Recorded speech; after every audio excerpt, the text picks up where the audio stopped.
wabarakatuh. Kami dari kelompok 4 akan menjelaskan tentang presentasi video sejarah. Perkenalkan, saya Anissa Fauzia Ibrahim. Perkenalkan, saya Fatul Jannah. Perkenalkan, saya Mafira Inzani. Perkenalkan, saya Izati Rizky Nurbaiti. Dan semoga kalian bisa menikmati video ini. Bye. Meneladani perjuangan para tokoh proklamasi mata pelajaran sejarah Indonesia. Kami dari kelompok 4 yang beranggotakan sebagai berikut. Proklamasi kemerdekaan bangsa Indonesia yang dikumandangkan pada tanggal 17 Agustus 1945 memiliki arti yang sangat penting bagi pembentukan Negara Kesatuan Republik Indonesia. Proklamasi kemerdekaan sebagai puncak perjuangan bangsa Indonesia. Proklamasi kemerdekaan Indonesia 17 Agustus 1945 merupakan sumber hukum bagi pembentukan NKRI dari Miaga sampai Rote dan dari Sabang sampai Merauke. Proklamasi kemerdekaan merupakan titik tolak dari pelaksanaan amanat penderitaan rakyat dan sebagai titik tolak perubahan dari tata hukum kolonial menjadi tata hukum nasional.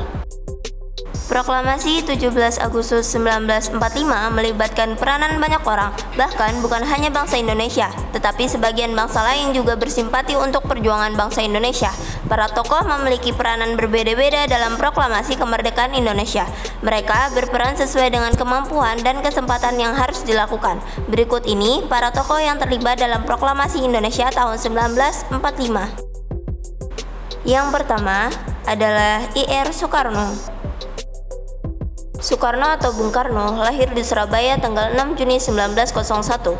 Sudah aktif dalam berbagai pergerakan sejak menjadi mahasiswa di Bandung. Tahun 1927 bersama kawan-kawannya mendirikan PNI. Oleh karena perjuangannya, ia seringkali keluar masuk penjara. Kemudian pada zaman Jepang, ia pernah menjadi ketua Putera, Cho Song-in, dan PPKI serta pernah menjadi anggota BPU PKI.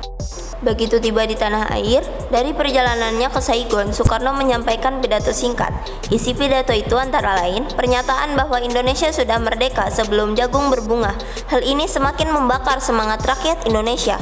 Bersama Mohatta, Soekarno menjadi tokoh sentral yang terus didesak oleh para pemuda agar segera memproklamasikan kemerdekaan Indonesia, sampai akhirnya ia harus diusingkan ke Rengas Dengklok. Sepulangnya dari Rengas Dengklok, ia bersama Mohatta dan Ahmad Subarjo merumuskan teks proklamasi dan menuliskannya pada secari kertas. Soekarno bersama Mohatta diberi kepercayaan untuk menandatangani teks proklamasi tersebut. Tanggal 17 Agustus 1945, peranan Soekarno semakin penting. Secara tidak langsung, ia terpilih menjadi tokoh nomor 1 di Indonesia. Soekarno dengan didampingi Mohatta diberi kepercayaan membacakan teks proklamasi sebagai pernyataan kemerdekaan Indonesia. Oleh karena itu, Soekarno dikenal sebagai pahlawan proklamator. Soekarno wafat pada tanggal 21 Juni 1970 dan dimakamkan di Blitar. Yang kedua adalah Mohatta.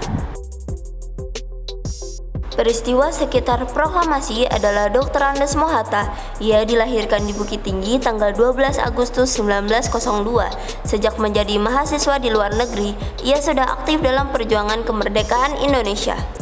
Ia menjadi salah seorang pemimpin dan ketua Perhimpunan Indonesia di negeri Belanda. Setelah di tanah air, ia aktif di PNI bersama Bung Karno. Setelah PNI dibubarkan, Hatta aktif di PNI baru. Pada masa pendudukan Jepang, ia menjadi salah seorang pemimpin Putera, menjadi anggota BPU PKI dan wakil ketua PPKI. Saat menjabat sebagai wakil PPKI, Mohatta dan Soekarno menjadi dui tunggal yang sulit dipisahkan. Bersama Bung Karno, ia juga pergi menghadap Terauchi dan Saigon. Setelah pulang, Mohatta menjadi salah satu tokoh sentral yang terus didesak oleh para pemuda agar bersama Soekarno bersedia menyatakan proklamasi Indonesia secepatnya. Mohatta melibatkan diri secara langsung dan ikut andil dalam perumusan teks proklamasi. Ia juga ikut menandatangani teks proklamasi pada peristiwa detik-detik proklamasi. Mohatta tampil sebagai tokoh nomor 2 dan mendampingi Bung Karno dalam pembacaan teks proklamasi kemerdekaan Indonesia. Oleh karena itu, ia juga dikenal sebagai pahlawan proklamator. Ia wafat pada tanggal 14 Maret 1980, dimakamkan di Pemakaman Umum Tanah Kusir, Jakarta. Yang ketiga adalah Ahmad Subarjo. Saya menjamin bahwa tanggal 17 Agustus 1945 akan terjadi proklamasi kemerdekaan Republik Indonesia. Kalau saudara-saudara ragu, nyawa sayalah yang menjadi taruhannya. Ucapan itu bukan main-main bagi Ahmad Subarjo. Ucapan tersebut berhasil meyakinkan golongan muda bahwa para senior akan melaksanakan proklamasi sesuai dengan desakan para pemuda, menjadi taruhan untuk peristiwa yang sangat penting menunjukkan bahwa Subarjo tidak menghitung jiwa dan raganya demi kemerdekaan Indonesia. Kerelaan tokoh untuk mengorbankan diri demi bangsa dan negara adalah salah satu teladan yang perlu selalu kita lakukan. Ahmad Subarjo lahir di Karawang, Jawa Barat pada tanggal 23 Maret 1896. Ia tutup usia pada bulan Desember 1978. Pada masa pergerakan nasional, ia aktif di PI dan PNI. Kemudian, pada masa pendudukan Jepang sebagai Kaigun, bekerja pada kantor Kepala Biro Riset Angkatan Laut Jepang, pimpinan Laksamana Maeda. Ia juga sebagai anggota BPUPKI dan PPKI. Ahmad Subarjo tidak hadir pada saat Bung Karno membacakan teks proklamasi di Pegangsaan Timur nomor 56.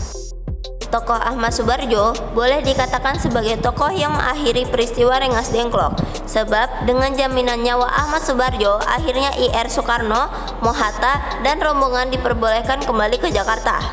Sesampainya di Jakarta dini hari, di rumah Maeda dilaksanakan perumusan teks proklamasi.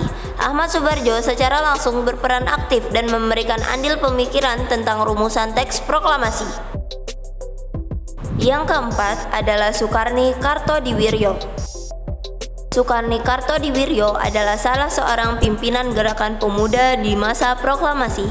Tokoh ini dilahirkan di Blitar pada tanggal 14 Juli 1916 dan meninggal pada tanggal 4 Mei 1971.